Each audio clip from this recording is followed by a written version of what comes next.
How useful and effective are the meetings that you have in your workplace? Meetings often get such a bad rap for being so terrible. Meetings, meetings, meetings, back to back to back to back. But if we have so many meetings, are they actually fulfilling the purpose of why we're having them? And are we having too many? Or are we not having enough? How do we make meetings actually be more effective? That's what we're going to be talking about in this video today. Let's jump in.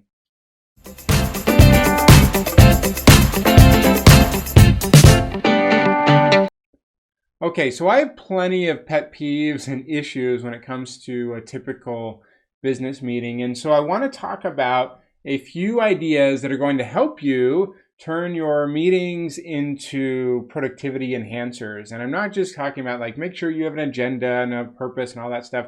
Like everyone knows that, even though plenty of people aren't doing some of that stuff.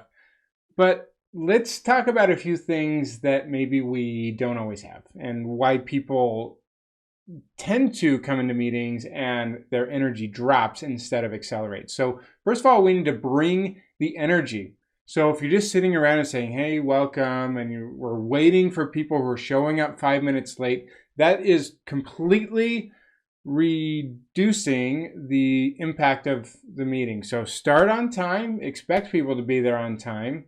And in order to do that, we should be ending before the time. So if it's a 1 hour meeting, end at 50 minutes. Give people time and space to go to the bathroom, recharge a little bit, unplug, walk around, sign into their next thing, take a quick break. If they have another one coming up, if it's 30 minutes, give them at least 5 minutes, maybe 10 also. So make 20 or 25-minute meetings instead of 30-minute meetings so that people have that time and space. Allow for that space so that people can be expected to show up on time and really jump in and have that energy, okay? So that's number one. Connected with that is allow for empty space inside of the meeting. It's okay to have moments of peace and quiet to allow people to think and reflect. If you ask a question, don't feel like you need to fill the space. You can wait for people to answer your question. This connects with another idea. Make sure you are inviting participation from everyone. There are some people who we might call hogs of a meeting, and they tend to hog all the attention and the experience. They have lots of things to say. And there are other people who might naturally be called what we might call logs, where they just sort of show up, but they don't really participate. So if you are leading the meeting, you might need to set the intention or help reduce the participation of the hogs so they aren't hogging all the attention, and invite the participation of the people who might be logs so that they can participate and feel heard too. And creating some space in the meeting where they feel like they have time to reflect and think about what they're going to say before they say it can be quite helpful in promoting that as well. A final thing that I'll suggest here is make sure that when the meeting is ending, you aren't leaving agenda items or things you talked about with, okay, let's just think about that and then we'll come back and talk about it next time. That is one of my biggest pet peeves. I hate that idea of let's just think about that.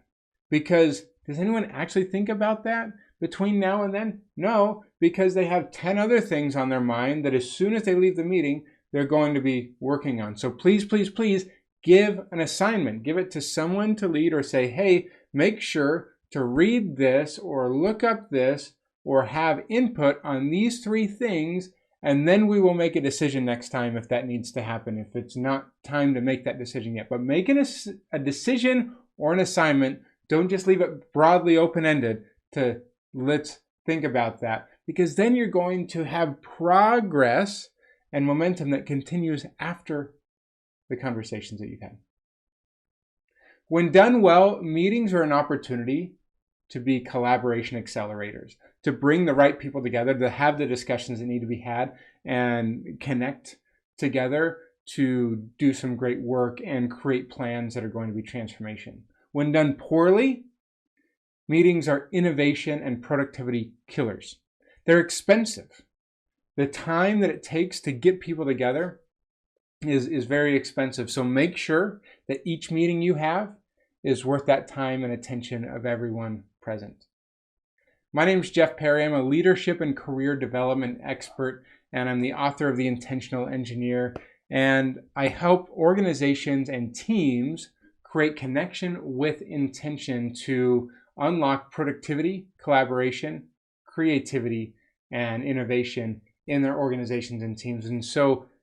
And creating great meetings is a huge part of that. So if you are struggling with your meetings, having too many, not the right ones, they're too long, too short, whatever that is, or you're just not feeling like they're doing anything for you, that's just one element of a lot of things that we want to do to unlock the opportunity inside of your team and organization. Love to help you do that and get some clarity on what needs to change and how to go about doing that. Please reach out, let's connect, and we can talk about creating some transformational experiences to create more connection with intention in your team.